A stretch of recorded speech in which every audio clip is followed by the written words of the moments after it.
زبانی بھی سنیں، جس میں اللہ کے نبی نے وضاحت کر دی کبر کی، کیونکہ کبر کے متعلق ایک اشکال پیدا ہوا، ایک ذہن میں سوال پیدا ہوا سننے کے بعد اللہ کے نبی کی اس بات کو، اور پھر جو اشکال، جو ڈاؤٹ پیدا ہوا اللہ کے نبی کے سامنے انہوں نے پیش کیا، اللہ کے نبی نے جواب دیا، اس سے وضاحت ہو گئی کبر کی۔ عبداللہ ابن مسعود رضی اللہ عنہ راوی ہیں اس کے، کہتے ہیں عن النبی صلی اللہ علیہ وسلم قال لا يدخل الجنة من كان في قلبه مثقال ذرة من کبر، کہ وہ انسان جنت میں نہیں داخل ہوگا جس کے دل کے اندر رائی کے دانے کے برابر بھی کبر، گھمنڈ، ایروگنس ہوگا۔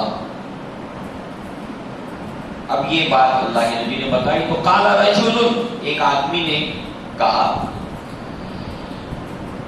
ان الرجل يحب ان يكون ثوبه حسنا ونعله حسنة، اے اللہ کے رسول، ایک آدمی اس بات کو پسند کرتا ہے کہ اس کا کپڑا، اس کا لباس، اس کا ڈریس اچھا ہو، وہ ویل ڈریس ہو، اچھا کپڑا پہنا ہوا ہو، اس کے جوتے، چپل، سینڈل اچھے ہوں،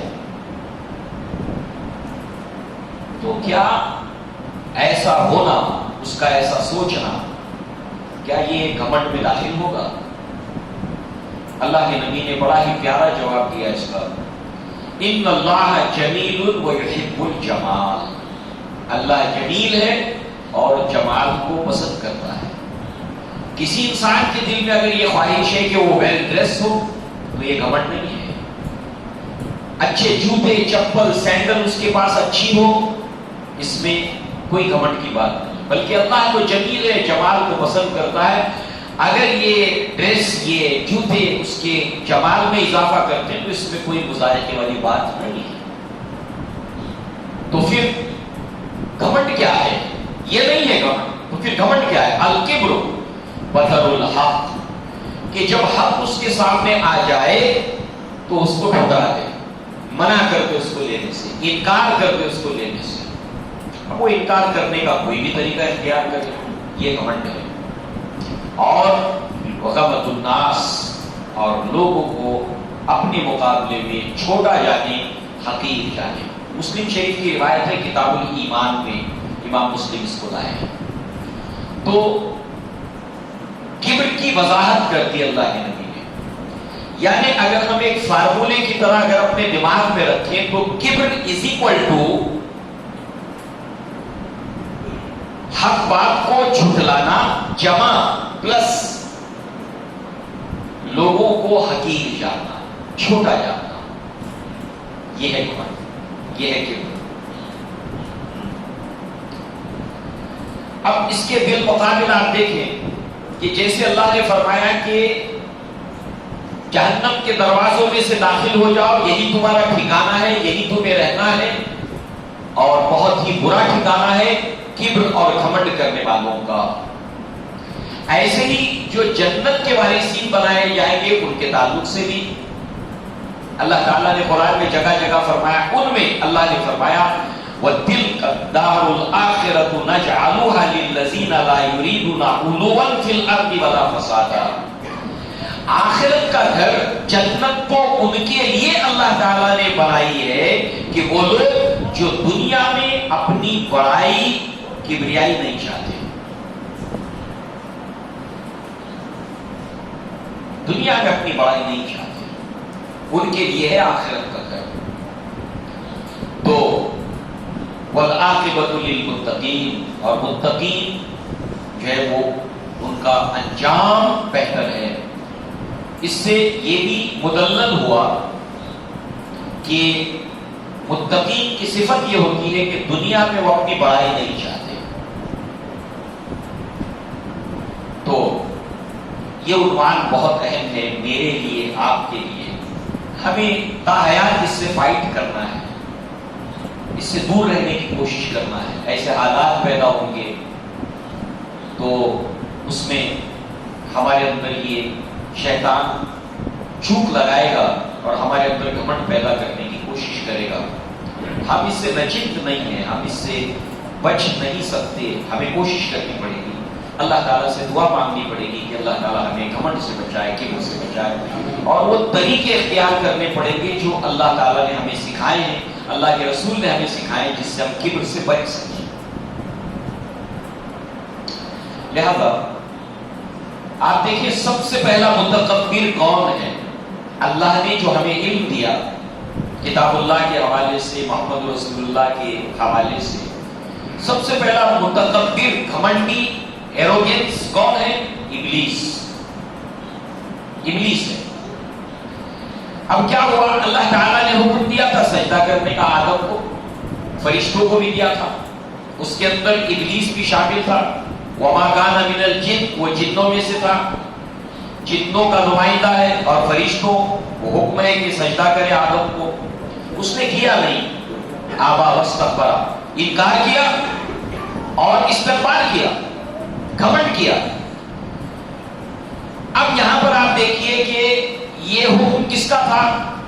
اللہ تعالیٰ کا، اور اللہ تعالیٰ کا قول حق ہے، وقول کا حق کو، اللہ تبارک و تعالیٰ کا کمانڈ اور امر کیا ہے؟ حق ہے، اس نے حق کا انکار کیا۔ اور کبر کی علامت کیا ہے؟ وہ حق کا انکار کر دے گا جب بھی سامنے آئے گا، منع کر دے گا۔ تو اس نے پہلے تو یہ فلفل کیا، انکار کر دیا۔ اللہ تبارک و تعالیٰ نے اس کی جب جواب دہی ہوئی تو اس کا جواب اس نے کیا دیا؟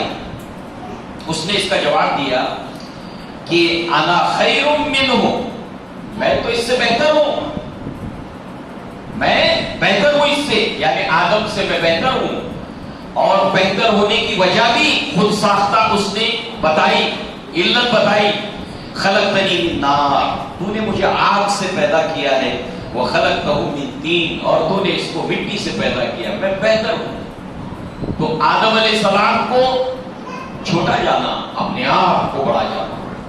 تو گھمنڈ کیا ہے؟ کہ حق بات جب آئے انکار کر دے اور اپنے سے حقیر جانے، یہ گھمنڈ ہے۔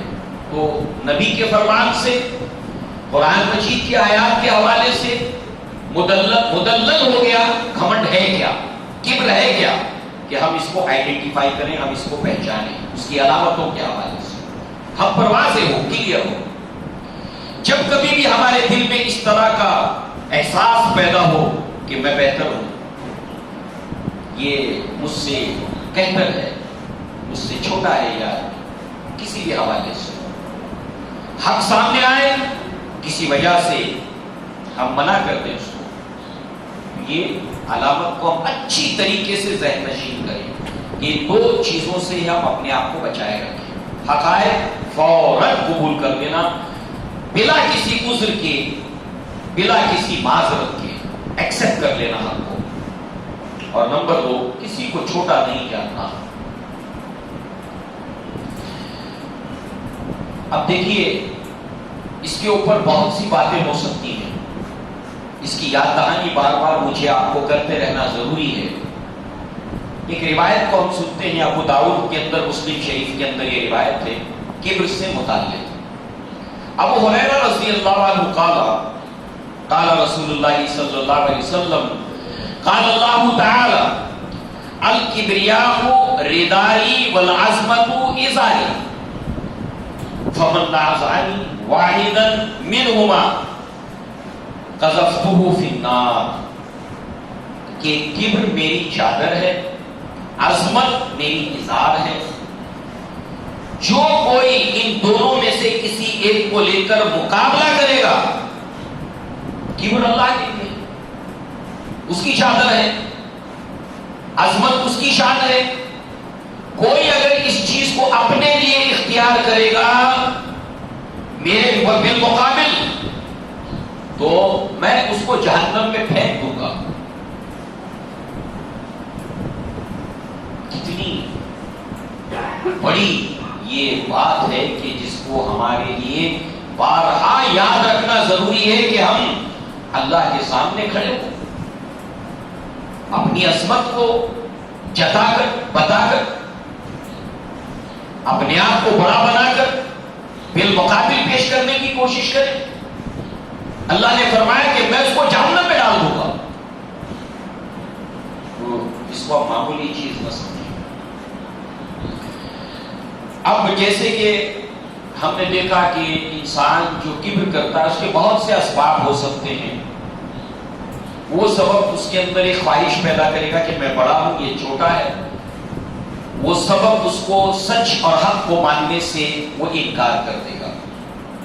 سبب کوئی بھی ہو، اولاد ہو، مال ہو، حسن ہو، جمال ہو، خوبصورتی ہو، سماج کے اندر کوئی عہدہ منصب ملا ہو، خاندان ہو، حسب و نسب ہو، کسی بھی بنیاد پر انسان گھمنڈ کر سکتا ہے. اس اعتبار سے اللہ تبارک و تعالیٰ نے قرآن میں فرمایا اولاد اور مال انسان کے کبر کا، فخر کا وجہ ہوتی ہے. جیسے یہ سب وجوہات ہیں. تفاخر فی الاموال والاولاد، اور فخر کرنا، گھمنڈ کرنا مال اور اولاد کے اوپر. تو ہوتا کیا ہے کہ جس چیز کے اوپر انسان فخر کرتا ہے، جس چیز پر انسان گھمنڈ کرتا ہے، وہی اس کے گھمنڈ کے توڑنے کی اور رسوائی کی وجہ بنتا ہے. ہم کس طریقے سے مینیج کریں، کس طریقے سے کنٹرول کریں اس کبر کے جذبے کو، اس طرح کہ ہم گھمنڈ اور کبر کر کے بالمقابل کھڑے نہ ہو اللہ کے کہ اللہ تعالیٰ نے فرمایا میں اس کو جہنم میں ڈالوں گا. اس کو یاد رکھیں. نمبر 2، جس بات کے اوپر ہم گھمنڈ کر رہے ہیں وہی ہماری رسوائی کی وجہ بنے گا دنیا اور آخرت میں. جس بات پر گھمنڈ کر رہے ہیں، اللہ تعالیٰ نے اپنے نبی کو فرمایا قرآن میں وَلَا تُعْجِبُكَ أَمْوَالُهُمْ وَأَوْلَادُهُمْ، اے نبی صلی اللہ علیہ وسلم ان کے مال اور ان کے اولاد آپ کو تعجب میں نہ ڈالیں. میں انہی مال سے اور اولاد سے دنیا میں ان کو عذاب دوں گا. جس بات پر یہ گھمنڈ کرتے ہیں، جس بات پر یہ نازا ہے، میں اسی سے ان کو دنیا میں بھی عذاب دوں گا، دنیا میں بھی آزمائش میں مبتلا کروں گا. نتیجہ، جس چیز پر انسان ناز کرتا ہے وہی اس کی رسوائی کی وجہ بنتا ہے. اس سے ہمیں ڈرنا ہے کہ میں جس چیز پر ناز کر رہا ہوں وہی میری رسوائی کی وجہ بنے گا. تو یہ کبر کنٹرول میں آئے گا. ہم اس سبب کو لے کر کبر میں مبتلا ہونے سے انشاءاللہ بچیں گے. ایک کہانی سنیے. ہمارے اسلاف نے چھوٹے چھوٹے بچوں کے لیے اخلاقی کہانیاں لکھی ہیں. بارہ سنگا، جس کے سنگ 12، سر کے اوپر جو سنگوں کا ایک تاج ہوتا ہے، بڑا خوبصورت معلوم ہوتا ہے، اس کی خوبصورتی میں اضافہ کرتا ہے. تو وہ پانی پینے کے لیے پہنچی تالاب کے اوپر. جب پانی میں اپنے عکس کو دیکھا تو بڑا مان کرنے لگی کہ میرے سنگ کتنے خوبصورت ہیں، میں کتنی خوبصورت ہوں، ان سنگوں نے مجھے کتنا خوبصورت، حسین و جمیل بنا دیا ہے. اور اچانک اس کی نگاہ اس کی ٹانگوں پر پڑی، پتلی پتلی. تو فوراً جو ہے وہ اس کو حقیر جاننے لگی، چھوٹا جاننے لگی. یہ تو میرے لیے عیب کی بات ہے، میرے وجود کے لیے عیب کی بات ہے. ایک پر مان کیا، ایک چیز کو چھوٹا سمجھا. اب پیچھے سے شیر دہاڑتا ہوا جب آیا ہے تو یہ بھاگی ہے جان بچانے کے لیے. بھاگتے بھاگتے جنگل جھاڑیوں کے اندر داخل ہو گئی اور تیزی سے بھاگتے ہوئے اس کے سنگ جو ہے وہ پھنس گئے جھاڑیوں کے اندر. لاکھ کوشش کر رہی ہے نکالنے کی، اس کے پاؤں اس کو بچانے کے لیے، بھاگنے کے لیے تیار ہیں، مگر جس چیز پر وہ مان کر رہی تھی، گھمنڈ کر رہی تھی، ناز کر رہی تھی، وہ اس کی جان کے دشمن بن چکے تھے وہ سنگ. اور شیر نے آ کر اس کو دبوچ لیا، اس کو ہلاک کر دیا. اے نبی، آپ ان کے مال اور اولاد پر تعجب نہ کریں، اللہ اسی کے ذریعے سے ان کو سزا دے گا. یہ چیز مینیج کرے گی کبر کو اور گھمنڈ کو کنٹرول میں رکھے گی. بابو کس چیز پر ناز کر رہا ہے؟ یاد رکھنا یہ ضابطہ ہے کہ جس چیز پر گھمنڈ کر رہا ہے وہ یاد رکھنا کہ تیری رسوائی کی وجہ بن سکتا ہے. جاننا چاہتا ہے؟ دنیا میں مثالیں بہت ہیں، دیکھ لے، سیکھ لے، نصیحت حاصل کر، زمین کی سیر کر، انسانوں کے اوپر غور کر.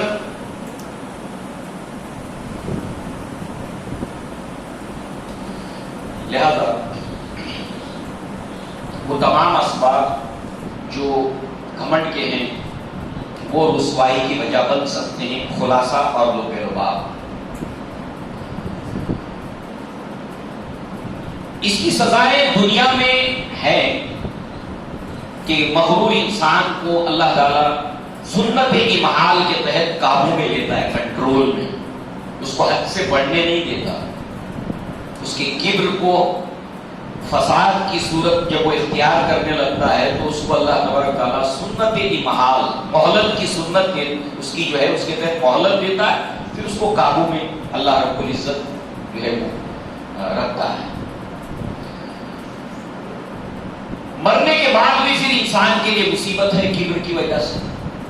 اللہ کے نبی نے فرمایا کہ ایک انسان جو کبر کی وجہ سے اپنے کپڑے کو لٹکائے چلتا تھا، جیسے ہم نے ابھی گزشتہ دروس کے اندر سنا بھی تھا، اکڑ کے چلنا گھمنڈ کی وجہ سے، بڑی بڑی باتیں کرنا، لہذا وَلَا تَمْشِ فِي الْأَرْضِ مَرَحًا، زمین کے اوپر اکڑ کے نہ چلو، زمین کے اوپر اکڑ کے چل کر نہ تم پہاڑوں سے اونچے ہو جاؤ گے، نہ ہی زمین کو تم دھسا سکتے ہو. لہذا جو ہے وہ کپڑا لٹکائے ہوئے زمین کے اوپر گھمنڈ کے مارے چلتا تھا. فَهُوَ يَتَجَلْجَلُ فِي الْأَرْضِ يَوْمَ الْقِيَامَةِ، تو قیامت تک اللہ تبارک و تعالیٰ اس کو زمین میں دھساتا چلا جائے گا. اور آپ دیکھیں جو انسان اوپر اٹھتا ہے، بڑا بننے کی کوشش کرتا ہے، اللہ اس کو نیچے نیچے دھساتا ہے. دنیا میں بھی یہ معاملہ ہے اور مرنے کے بعد وہ دھستا چلا جائے گا دل قیامت تک. لہذا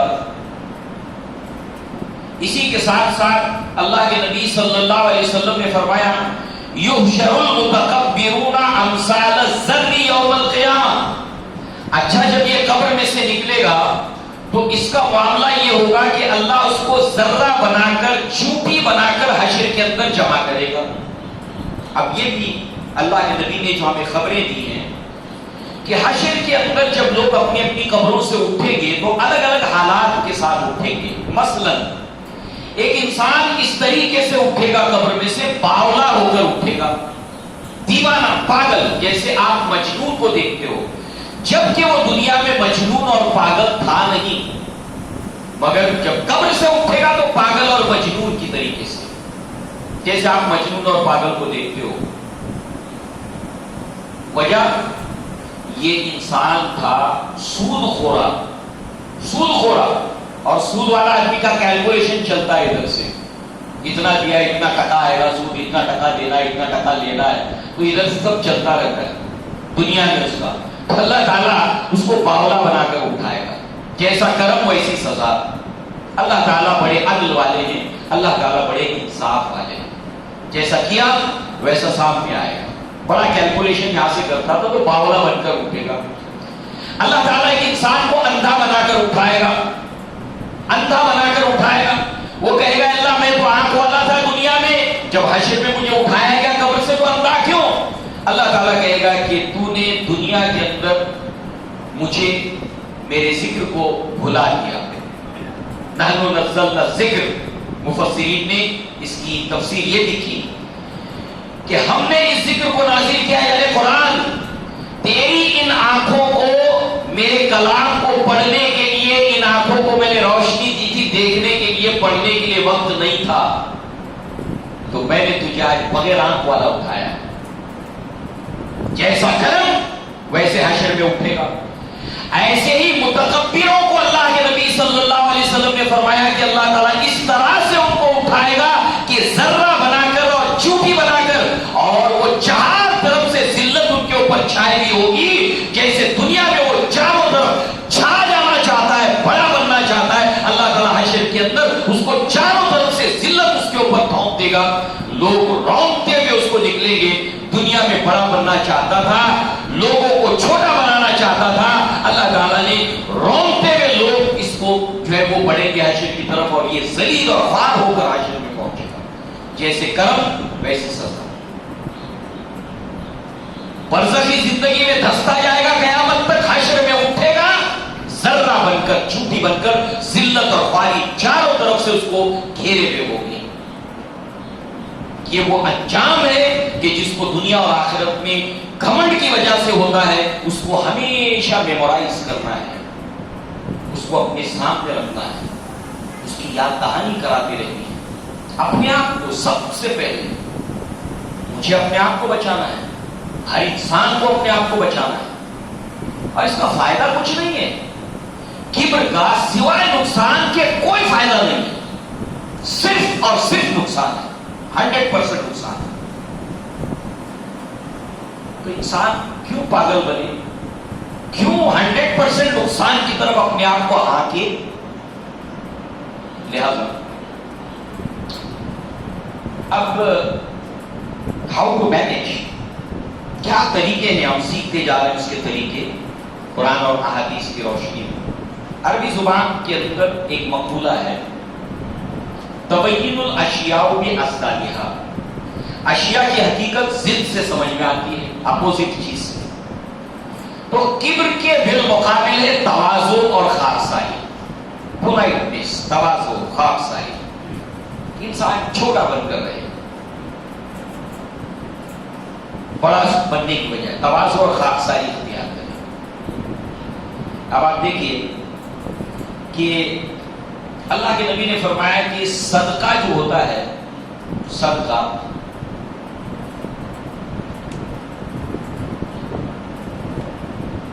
صدقہ جب انسان کرتا ہے تو اس کے مال میں اضافہ ہوتا ہے. شیطان وسوسہ کیا ڈالتا ہے, ابھی دیا ہے صدقہ تو کم ہو گیا, جیب میں سے کم ہو گیا, کہیں دنیاوی اعتبار سے انویسٹمنٹ تھوڑی ہے کہ واپس آئے گا پلٹ کر, گیا. تو شیطان وسوسہ ڈالتا ہے کہ مال کم ہو رہا ہے. اللہ کے نبی کہتے ہیں صدقہ دینے سے, خرچ کرنے سے مال بڑھتا ہے. اللہ کے نبی نے فرمایا, اے آدم کے بچوں, اے آدم کی بچیوں, خرچ کرو, اللہ تمہارے اوپر خرچ کرے گا. جب تم اپنی جیب کو کھولو گے, جب تم اپنی تجربوں کو کھولو گے, اللہ تبارک و تعالیٰ تمہارے اوپر خرچ کرے گا. اللہ تعالیٰ مال کے دروازے تم پر کھولے گا. شیطان الٹی پٹی پڑھاتا ہے, فقر سے ڈراتا ہے, غریبی اور مفلسی سے ڈراتا ہے, اور خرچ کرنے سے روکتا ہے, اور بخل کی تعلیم دیتا ہے. وہ اور اس کے چیلے چپاٹے خود بھی بخل کرتے ہیں اور لوگوں کو بھی بخل کا حکم دیتے ہیں. یہ منافق کی علامت ہے, قرآن میں بتائی گئی ہے. کنجوس اور بخل, وہ خود بھی کرتا ہے اور دوسروں کو بھی اسی کی تعلیم دیتا ہے. کیا ہو گیا ہے, ہوش کے ناخن لو, ارے کچھ دیکھو, آگا پیچھا, مستقبل کی فکر کرو. تو شیطان اور اس کے چیلے خود بھی بخل اور دوسروں کو بھی بخل کی تعلیم دیتے ہیں. تو مال بڑھتا ہے. دوسرے, علم جب انسان بانٹتا ہے اللہ کے علم میں اضافہ کرتا ہے. ہمارے ہندوستان میں تو ایک بات مشہور ہے کہ استاد یا پہلوان جو ہوتا ہے جب اپنے شاگرد کو علم دیتا ہے, سکھاتا ہے داؤ پیچ, تو ایک داؤ ضرور چھپا کے رکھتا ہے کہ میرے سے آگے نہ نکل جائے, میرے برابر نہ ہو جائے. اللہ کے نبی صلی اللہ علیہ وسلم کہتے ہیں کہ علم بانٹنے سے بڑھتا ہے. جتنا بانٹو گے, جتنا بانٹو گے, جتنا بانٹو گے, اللہ تعالیٰ بڑھاتا چلا جائے. الحمدللہ, صادق المصدوق نے فرمایا, محمد رسول اللہ صلی اللہ علیہ وسلم. تو فارمولا کیا ہے, اگر اپنے علم میں اضافہ چاہتے ہو, ربی زدنی علما, دعا کے ساتھ ساتھ یہ فارمولا بھی اختیار کرو, علم بانٹتے جاؤ, بانٹتے جاؤ, بانٹتے جاؤ, بڑھتا جائے گا. مال بانٹو بڑھے گا, علم بانٹو بڑھے گا. پھر اللہ کے نبی نے فرمایا, ولا تواضع عبد للہ الا رفعہ اللہ, اور جو کوئی بندہ تواضع اختیار کرتا ہے اللہ کی خاطر, یا للہ بہت اہم ہے, اس لیے کہ اسلاف کے علماء نے تواضع کی دو قسمیں بتائی ہیں. ایک تواضع, ایک پولائٹنس وہ ہے جو محمود ہے, پسندیدہ ہے, اور ایک پولائٹنس وہ ہے جو پسندیدہ نہیں ہے. آدمی بظاہر پولائٹ ہے, آدمی بظاہر چھوٹا بن رہا ہے, آدمی بظاہر تواضع اختیار کر رہا ہے, مگر یہ پسندیدہ نہیں ہے, اور ایک ہے پسندیدہ ہے. تو جو تواضع اختیار کرتا ہے اللہ کے لیے, اس کا مطلب ہوا کہ تواضع اختیار کرنے والے ایسے بھی ہیں جو کرتے، بلکہ وہ جو ماڈسٹی دکھاتے ہیں، وہ جو تواضع دکھاتے ہیں، اپنے آپ کے اندر سادگی دکھاتے ہیں، اس لیے کہ اس کے ذریعے سے بھی انہیں بڑھت پن مل جائے. ارے کیا سیدھا سادہ آدمی ہے، کیا انسان وہ تواضع اختیار کرتا ہے، واہ کیا بات ہے، ارے اس میں ذرا بھی کمر نہیں ہے، مال یہ کوئی چیز نہیں، سیدھا آدمی. اور اس کی منشا یہ ہے کہ اس تواضع کے ذریعے سے وہ بڑا بن جائے. اور اس میں اچھے اچھے مذہبی لوگ آ جاتے ہیں، دیندار لوگ آ جاتے ہیں، جنہیں دین کی وجہ سے اپنے آپ کو بڑا اور کسی بے دین کو حقیر نگاہوں سے دیکھنے کا اس کے اندر موقع پیدا ہوتا ہے. تو تواضع کبر کی ضد.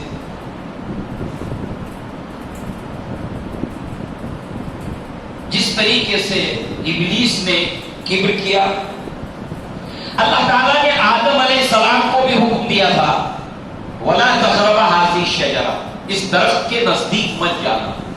گئے، شیطان نے چوک لگائی، جھوٹی قسم کھائی، کہا کہ فرشتے بن جاؤ گے اگر اس درخت سے قریب جاؤ گے، اور یا ہمیشہ جنت میں رہو گے. یہ دو خواب دکھائے، ہمیشہ جنت میں رہو گے اگر جاؤ گے، اور دوسرے فرشتے بن جاؤ گے اس لیے تم کو روکا گیا ہے. مطلب کیا اس کا؟ مطلب یہ کہ قریب جاؤ، اگر فرشتے بننا ہے ہمیشہ رہنا ہے. چوک لگائی. شیطان کا کام ہے دھوکہ دینا، جھوٹا اس نے جو ہے وہ یہ ان کے سامنے بات رکھی، استدلال کیا جھوٹا. اب وہ گئے، پہلے بات سن گئے تو پھر کیا ہے؟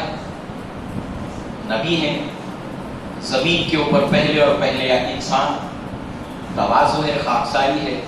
تو اللہ تعالیٰ نے ان کے اندر، ان کے دل میں کلمات ڈالے، اور ان کلمات کے تحت انہوں نے کیا اللہ تعالیٰ سے توبہ کی، استغفار کیا. لا الہ الا انت سبحانک انی کنت من الظالمین. نہیں ہے کوئی مقام. کیا کہا تھا؟ ربنا ظلمنا انفسنا وان لم تغفر لنا وترحمنا لنکونن من الخاسرین. جزاک اللہ خیر. یہ تو یونس علیہ السلام کی دعا ہے نا کہ میں نے غلطی کی تو آپ نے اصلاح کی. جزاک اللہ خیر. تو کیا کہا انہوں نے؟ ربنا ظلمنا انفسنا وان لم تغفر لنا وترحمنا لنکونن من الخاسرین. اے ہمارے رب، ظلمنا انفسنا، ہم نے اپنے نفس کے اوپر ظلم کیا ہے. جمع کا صیغہ ہے، آدم اور حوا دونوں ہیں. ہم نے اپنے نفس کے اوپر ظلم کیا ہے، نہیں کوئی معاف کر سکتا سوائے تیرے. وَإِن لَّمْ تَغْفِرْ لَنَا، اور اگر تو نے معاف نہیں کیا، وَإِن لَّمْ تَغْفِرْ لَنَا لَنَكُونَنَّ مِنَ الْخَاسِرِينَ، تو ہم لوگ خسارہ اٹھانے والے میں سے ہو جائیں گے. یہ کیا ہے؟ تواضع اور خاکساری. یہ کیا ہے؟ پولائٹنس. کبر کی ضد ہے. لہذا اسی طریقے سے آپ دیکھیے کہ تواضع اختیار کرنا یہ آدمیت ہے، اور کبر اختیار کرنا یہ ابلیسیت ہے. ابو حاتم کہتے ہیں عقل مند انسان کے اوپر یہ واجب ہے، عاقل سمجھدار انسان کے لیے یہ لازم ہے، انیواریہ ہے، واجب ہے اس کے اوپر کہ وہ تواضع کو اختیار کرے اور کبر سے اجتناب کرے. دیکھیے اسلاف ہم کو کیا سکھاتے ہیں کبر سے بچنے کے لیے، کیسے سکھاتے ہیں. اللہ ان کو جزائے خیر دے. کتنے پیارے پیارے نقطے ہم کو سکھا گئے، حکمت کی باتیں ہم کو سکھا گئے. ابو حاتم کہتے ہیں کہ عقل مند انسان کے لیے واجب ہے کہ وہ تواضع کو اختیار کرے. اگر اس کو عقل ہے، سمجھیے عاقل انسان، عقل مندی اسی میں، اور کبر سے اپنے آپ کو بچائے، اجتناب کرے.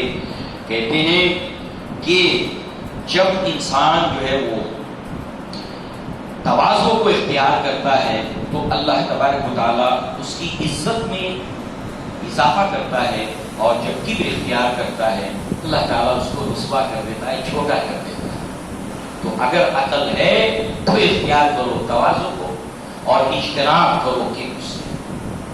دوسری طرف عبید اللہ بن عدی عمر ابن الخطاب کا ایک قول نقل کرتے ہیں، کہتے ہیں کہ عمر ابن الخطاب رضی اللہ عنہ فرماتے ہیں کہ آدمی اللہ تعالیٰ کے لیے اگر تواضع اختیار کرتا ہے تو اللہ تبارک و تعالیٰ اس کو حکمت، دانائی، عقل مندی، وزڈم عطا کرتا، اس کے عقل مندی میں، حکمت میں اور بلندی عطا کرتا ہے۔ دیکھیے ابو حاتم نے بھی یہی کہا کہ عقل مند انسان کے لیے لازم ہے، اور عمر بن الخطاب کہتے ہیں اللہ اس کی حکمت، وزڈم اور عقل مندی میں اضافہ کرتا ہے اگر وہ تواضع کو اختیار کرتا ہے اور گھمنڈ سے اپنے آپ کو بچاتا ہے۔ پھر وہ شخص جو ہے وہ اپنے نفس کی نگاہ میں چھوٹا ہوتا چلا جاتا ہے، یعنی اپنے آپ کو چھوٹا سمجھتا ہے، اور اللہ اس کو لوگوں کی نگاہ میں بڑا کرتا چلا جاتا ہے۔ وہ اپنی نظر میں چھوٹا ہوتا ہے، لوگوں کی نگاہ میں بڑا ہوتا چلا جاتا ہے۔ اور پھر جب انسان کبر کرتا ہے، جب انسان گھمنڈ کرتا ہے، تو ایسی صورت میں اللہ تبارک و تعالیٰ اس کو زمین کے اوپر دے مارتا ہے، اس کو دھتکارتا ہے، اور پھر جو ہے وہ اپنی نظر میں تو بڑا بنتا ہے، اپنی نظر میں بڑا بنتا ہے، مگر اللہ تعالیٰ اس کو لوگوں کی نظر میں چھوٹا بنا دیتا ہے۔ کوئی فائدہ نہیں گھمنڈ کا، نہ دنیا میں نہ آخرت میں، سوائے نقصان کے اور کچھ ہے ہی نہیں، کچھ نہیں ہے سوائے نقصان۔ اب جیسے کہ ہم نے محمود تواضع بھی دیکھی اور مذموم تواضع بھی دیکھی کہ پولائٹنس انسان اختیار کرے اللہ کی خاطر، ورنہ یہ تواضع اختیار کرنا جو ہے وہ انسان اپنے لیے بھی کرتا ہے، نام کے لیے بھی کرتا ہے، ناموری کے لیے بھی کرتا ہے۔ اس سے ہمیں اپنے آپ کو بچانا ہے۔ اب دیکھیے اس کے طریقے کتاب اللہ نے، محمد رسول اللہ نے بہت سے سکھائے ہیں۔ مسجد نبی میں ایک عورت جھاڑو دیتی تھی، اللہ کے نبی بہترین اسوہ ہے تواضع اختیار کرنے کا۔ اللہ کے نبی کتنی بڑی شخصیت تھے، اللہ کے کتنے محبوب تھے، مگر آپ تواضع دیکھیے، آپ کی تواضع اور خاکساری، یعنی نبی کی سیرت کا مطالعہ اس اینگل سے کیا جائے کہ نبی صلی اللہ علیہ وسلم کتنے خاکسار تھے، کتنے تواضع اختیار کرنے والے تھے۔ ایک عورت تھی جو غریب، مسجد نبی میں جھاڑو لگاتی تھی، اللہ کے گھر میں جھاڑو لگاتی تھی، اللہ نے اس کا یہ نصیبہ رکھا۔ کیا ہوگا اگر کبھی کبھار ہم مسجد کے ٹوائلٹ کو صاف کر دیں؟ ذرا اس کا علاج کرنے کے لیے جی، اپنے کمرہ بہت بڑے ہیں، ٹھیک ہے، پیسے والے سب کچھ، مگر کیا ہے کہ کبھی جھاڑو لگا دیں مسجد کے اندر، تاکہ تھوڑا اس کا علاج ہو۔ تو اندھے نے تو پیشاب کیا تھا نا مسجد میں، واقعہ آپ نے سنا ہے۔ اب وہ تو اندھا تھا، مسجد میں اس نے پیشاب کر دیا، صحابہ غصے میں آ گئے، اللہ کے نبی نے فرمایا نہیں رکو، اس کو کر لینے دو۔ حکمت کیا ہے کہ اگر وہ ہڑبڑی مچائے گا، اندھا ہے، اگر اس کو مار دھاڑ دو گے گھبرا جائے گا، یہاں بھاگے گا وہاں بھاگے گا، اور مسجد میں پورے مسجد میں پیشاب پھیل جائے گا، ایک نقصان یہ ہے، اس لیے کر لینے دو، اس کو فارغ ہو جانے دو۔ پھر اللہ کے نبی نے پانی کا ڈول منگایا اور اللہ کے نبی نے خود اس کو، میں ایسی تھوڑی کہہ رہا ہوں آپ سے کہ چلو کبھی کبھی ہم کو ٹوائلٹ صاف کر لینا چاہیے مسجد کے۔ اللہ نے ابراہیم علیہ السلام کو، اللہ تبارک و تعالیٰ کے گھر کو پاک اور صاف رکھنے کا حکم دیا، اس میں جھاڑو لگانا بھی شامل ہے، گندگی سے دور رکھنا بھی شامل ہے۔ ہم یہ کر سکتے ہیں۔ خانہ کعبہ، للطائفین والعاکفین والرکع السجود، طواف کرنے والوں کے، رکوع کرنے والوں کے لیے، سجدہ کرنے والوں کے لیے آپ اس کو پاک صاف رکھیے۔ عمر بن الخطاب رضی اللہ عنہ جب مسجد اقصی کے دروازے کھلے، جب آپ کے ہاتھ میں چابیاں دی گئی، آپ مسجد میں داخل ہوئے اور آپ نے اس مسجد کے اندر جھاڑو لگایا۔ امیر المؤمنین ہے،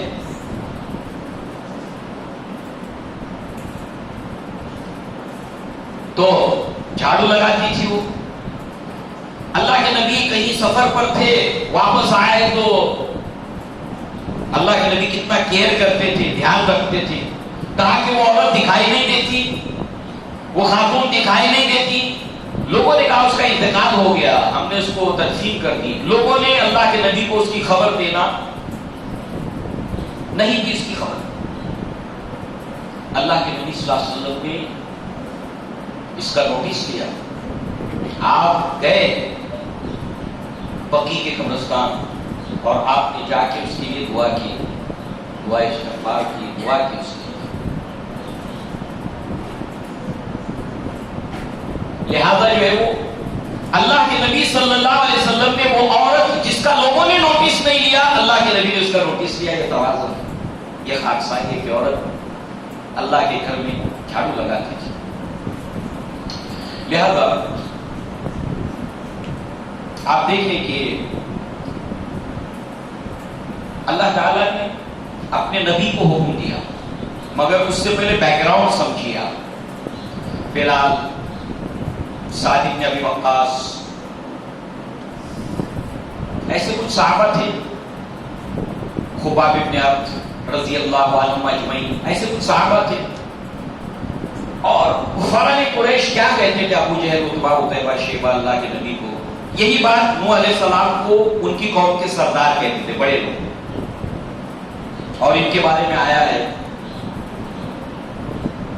ملؤ الذین استکبروا، قوم کے سردار جو گھمنڈی تھے، تو نوح علیہ السلام کو کہتے تھے اے نوح ہم تمہارے پاس بیٹھے کیسے، تمہاری مجلس میں، تمہاری محفل میں ہم بیٹھے کیسے؟ کیونکہ تمہارے آس پاس تو ہماری سوسائٹی کے چھوٹے لوگ رہتے ہیں. اس سے کیا ہوگا؟ ہماری عزت گھٹ جائے گی. ان کے ساتھ بیٹھنے سے ہماری عزت کیا ہو جائے گی؟ گھٹ جائے گی. یہی بات ابو جہل، عتبہ، عتیبہ، شیبہ اللہ کے نبی کو کہتے تھے. اللہ تعالیٰ نے اپنے نبی کو حکم دیا وَاصْبِرْ نَفْسَكَ مَعَ الَّذِينَ يَدْعُونَ رَبَّهُمْ بِالْغَدَاةِ وَالْعَشِيِّ. اے نبی صلی اللہ علیہ وسلم آپ اپنے آپ کو ان لوگوں کے بیچ میں رکھیے جو صبح شام اللہ کو پکارتے ہیں اور اللہ کی رضا کے وہ طلبگار ہیں. تو اللہ کے نبی صلی اللہ علیہ وسلم جب ان صحابہ کو دیکھتے تھے نا تو کہتے تھے میرے رب نے مجھے ان کے ساتھ بیٹھنے کا حکم دیا ہے. تو لوگ جن کو اوائڈ کرتے ہیں، گھمنڈ کو مینج کرنے کا طریقہ یہ ہے آپ ان کی مجلسوں میں بیٹھیے، ان کے ساتھ رہیے. بڑے نیک لوگ ہیں، نمازی لوگ ہیں، اللہ سے دعائیں کرنے والے، دیکھو مسجد میں قرآن کی تلاوت کرنے والے ہیں، ان کے ساتھ بیٹھو، ان سے باتیں کرو، اپنے آپ کو ان کے ساتھ رکھو اور اس گھمنڈ کا علاج کرو.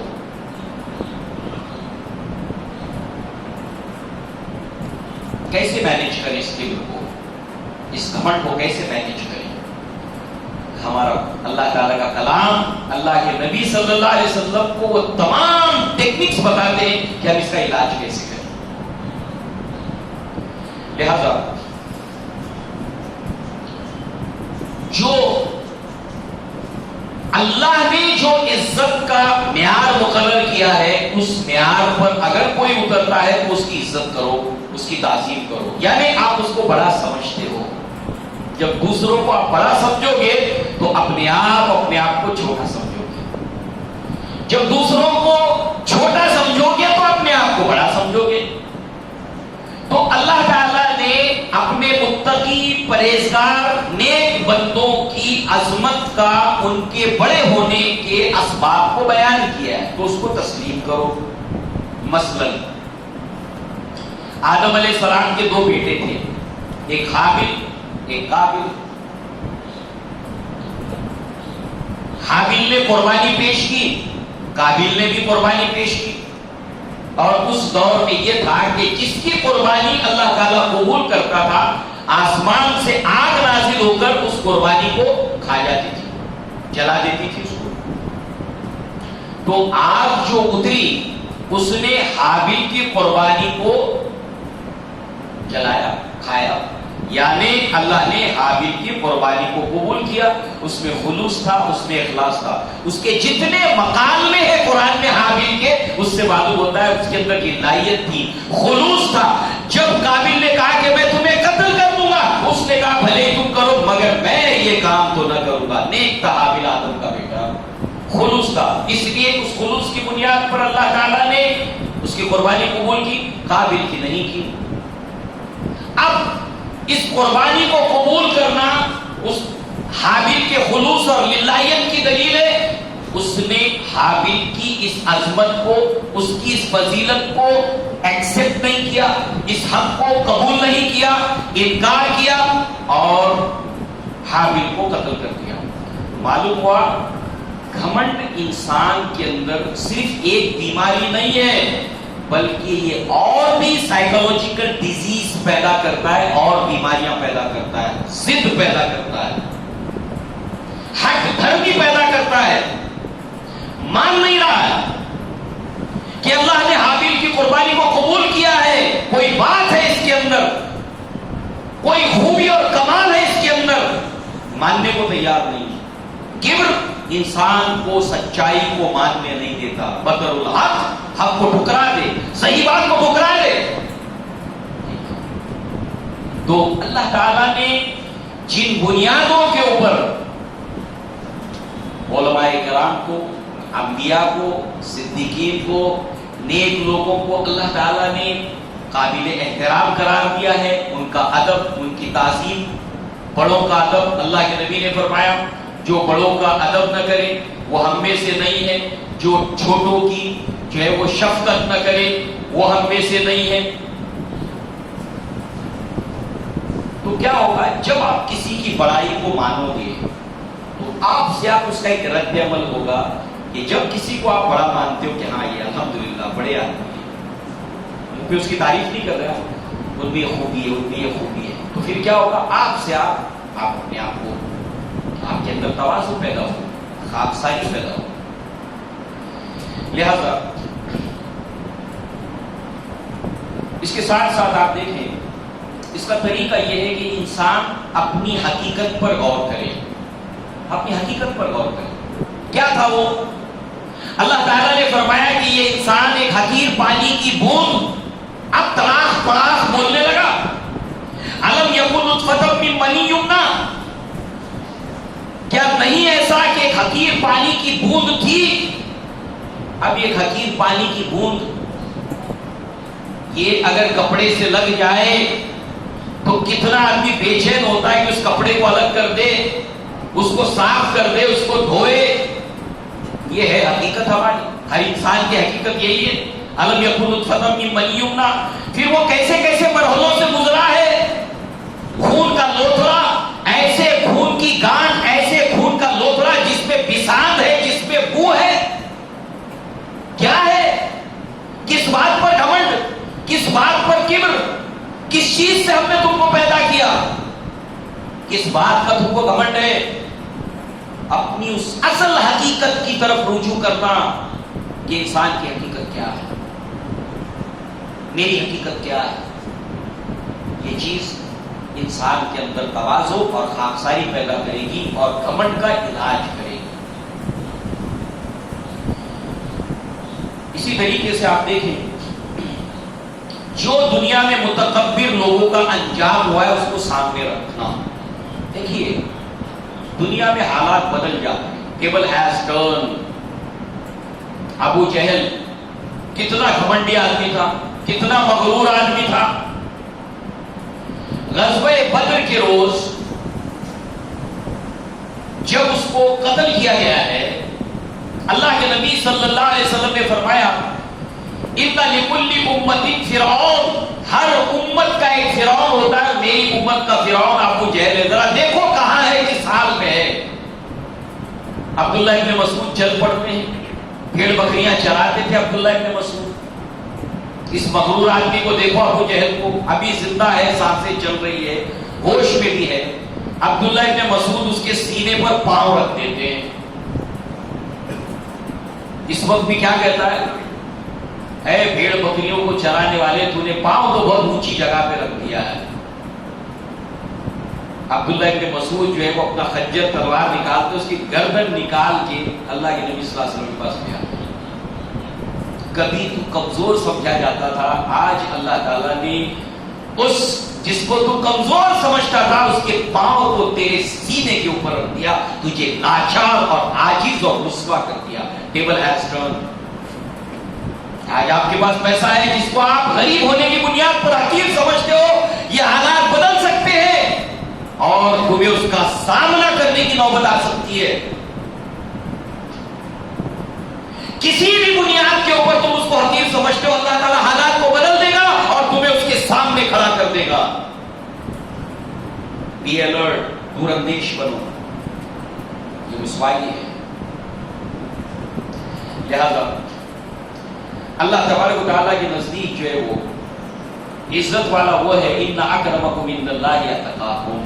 عزت والا وہ ہے جو تم میں سب سے زیادہ اللہ سے ڈرنے والا ہے.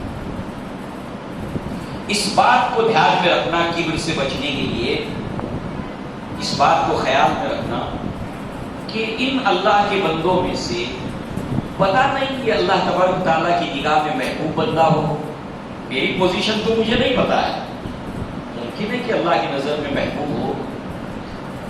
اور کیا عجب کہ آج میں نمازی ہوں، دیندار ہوں، سب کچھ ہے، آج یہ بے دین ہے، مگر کیا عجب کہ اللہ تعالیٰ حالات بدل دے اور یہ جہنم کے دروازے کے قریب پہنچ جائے اور ایسا غور اور عمل کر جائے کہ وہ جنت کے دروازے سے قریب ہو کر جنت میں داخل ہو جائے.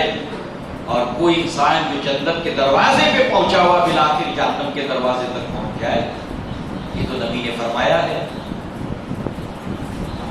لہذا اس نسبت سے انسان ہمیشہ اس بات کا خیال رکھے کہ کیا عجب کہ اللہ تعالیٰ اس کی زندگی اور حالات کو بدل دے. اور یہ دنیا میں ہوتا رہتا ہے، ہوتا رہتا ہے. اللہ کے نبی مسجد نبوی میں بیٹھے ہیں، صحابہ بھی اطراف میں ہیں، لوگ بیٹھے ہیں، چمگٹا ہے. سامنے سے ایک آدمی کا گزر ہوتا ہے. اللہ کے نبی صلی اللہ علیہ وسلم کہتے ہیں ما رأیکم ھذا الرجل، یہ جو آدمی سامنے سے گزرا ہے اس کے بارے میں تمہارا اوپینین کیا ہے، تمہاری رائے کیا ہے؟ صحابہ نے فرمایا کہ ہماری قوم کا یہ ایک عام سا انسان ہے، ایک لے مین ہے، ایک عام انسان ہے. اس کا معاملہ سوسائٹی میں یہ ہے، اس کا وزن سوسائٹی میں یہ ہے کہ یہ اگر سفارش کسی کی کرے گا تو اس کی سفارش کو کوئی ایکسپٹ نہیں کرے گا. یہ اگر کہیں رشتہ بھیجے گا تو اس کے رشتے کو کوئی قبول نہیں کرے گا. یہ ہے ہمارے سماج کا یہ آدمی. اللہ کے نبی خاموش. پھر ایک دوسرا آدمی گزرا، فرمایا اس آدمی کے بارے میں تمہاری کیا رائے ہے؟ کہا اللہ کے رسول یہ ہمارے سماج کا ایک بڑا آدمی ہے، اگر یہ کہیں سفارش کرے گا، ریکمنڈیشن بھیجے گا تو کوئی اس کی سفارش کو رد نہیں کرے گا، اور اگر یہ رشتے کا پیغام بھیجے کوئی انکار نہیں کرے گا.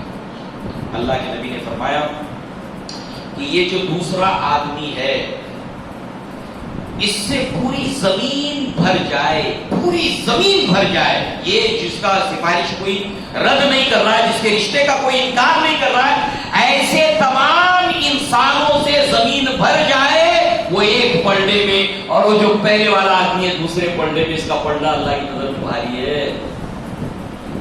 تم جس کو حقیر سمجھتے ہو اللہ کا محبوب ہے، تم اس کو چھوٹا جانتے ہو، اللہ کی نظر میں بڑا ہے. اس بات کو ہمیشہ خیال رکھنا. آج نہیں یہ کل ہو سکتا ہے،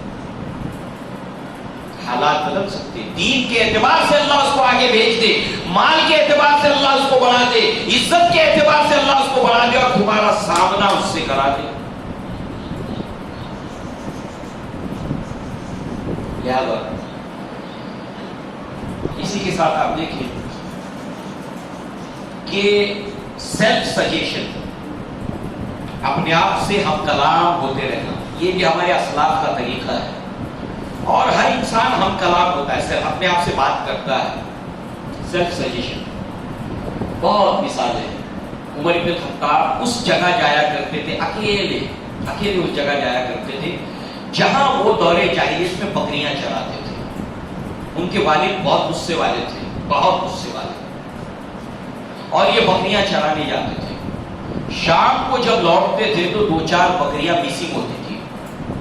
وہ جب اللہ تعالیٰ نے آپ کو امیر المؤمنین، مسلمانوں کا ذمہ دار بنایا، انسانوں کا، تو اس جگہ پہ جایا کرتے تھے اور جا کر سیلف سجیشن، اپنے آپ سے ہم کلام ہوتے تھے. اے عمر تو وہی ہے نا، بکریاں چرایا کرتا تھا کبھی، کبھی تو بکریاں چرایا کرتا تھا، جب شام کو لوٹتا تو 2-4 بکریاں مس ہوتی تھی، والد ڈانٹا کرتے تھے۔ آج دیکھ اللہ تعالیٰ نے اپنی اس مخلوق کو تیرے ماتحت کیا ہے، اللہ سے ڈر، اس دن کو یاد کر اور آج کے دن کو یاد کر اور اللہ سے ڈر۔ سیلف سجیشن، یہاں سے ہم کلام، وہ تمام ہماری کمزوریاں ماضی کی اس کو سامنے رکھنا، جس کی وجہ سے ہم چھوٹے تھے، اس کو سامنے رکھنا، اپنی خامیوں کو اپنی نگاہوں کے سامنے رکھنا، وہ ہمیں نگاہ کو نیچے کرنے پر مجبور کر دے۔ 2-4 بکریاں مس ہوتی تھی، تمیز نہیں تھی، شام میں لوٹتا تو 2-4 بکریاں مسنگ ہوتی تھی، ہے نا ایسا ہی؟ وہ اپنی کمیوں کو سامنے رکھنا، اپنی خامیوں کو سامنے رکھنا، تو پھر خوبیوں کی بنیاد کے اوپر وہ کبر کرنے کا پہلو پیدا نہیں ہوگا۔ Self suggestion.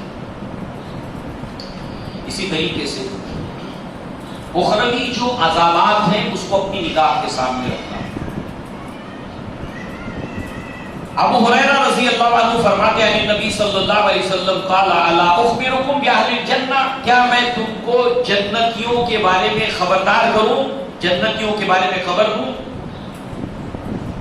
کل ضعیف، ہر کمزور انسان، متضاعف، جو کمزور اور حقیر سمجھا جاتا ہے، ہر کمزور وہ انسان جو کمزور اور حقیر چھوٹا جانا جاتا ہے، لو اقسم علی اللہ لابرہ، اگر وہ اللہ کے اوپر قسم اٹھا لے، اللہ تعالیٰ کے اوپر قسم اٹھا لے، اللہ تبارک و تعالیٰ ان کی زبان کو پوری کر دیتا ہے، خالی جانے نہیں دیتا۔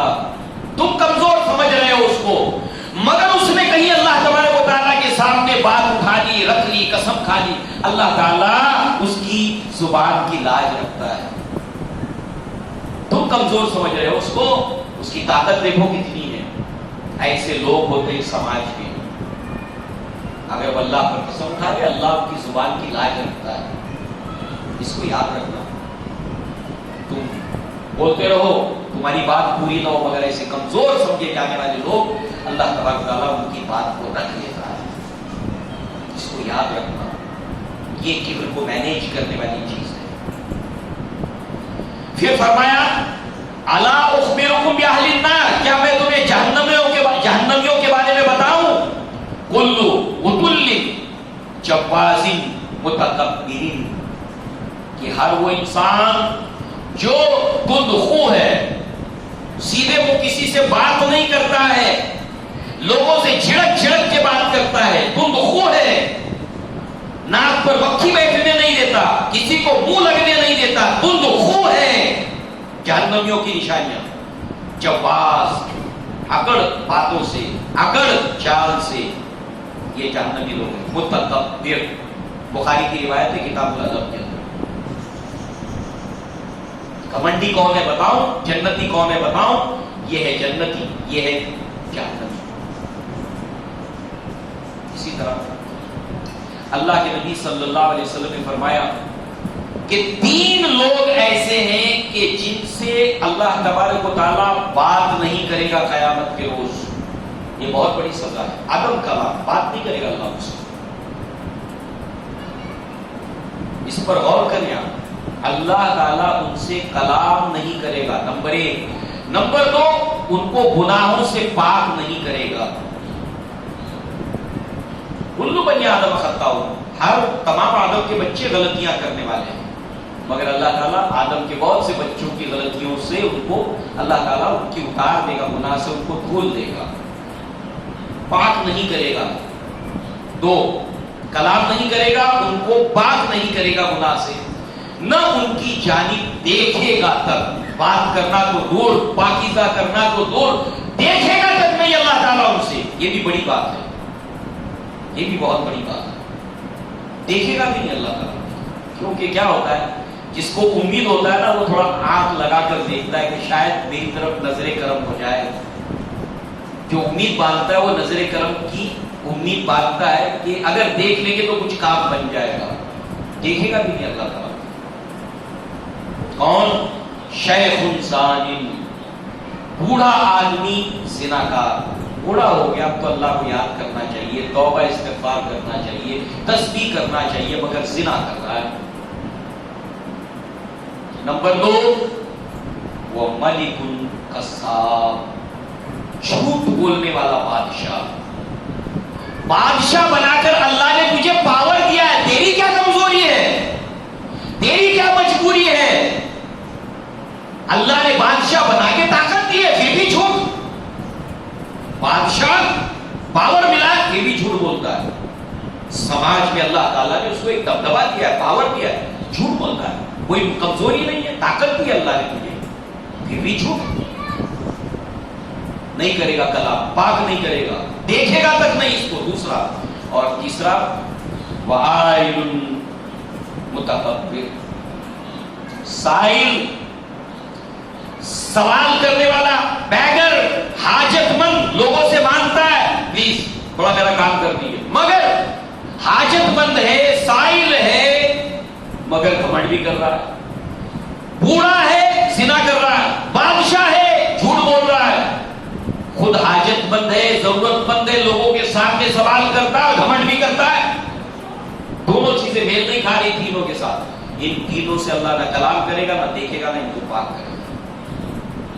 سب سے بڑھ کر یہ ہے کہ اللہ اکبر جب پڑھو اللہ بڑا ہے، اللہ اکبر، اللہ اکبر، اللہ اکبر، اللہ بڑا ہے۔ اقول قولی ھذا واستغفر اللہ لی ولکم ولسائر المسلمین والمسلمات وآخر دعوانا ان الحمد للہ رب العالمین۔ السلام علیکم ورحمۃ اللہ وبرکاتہ۔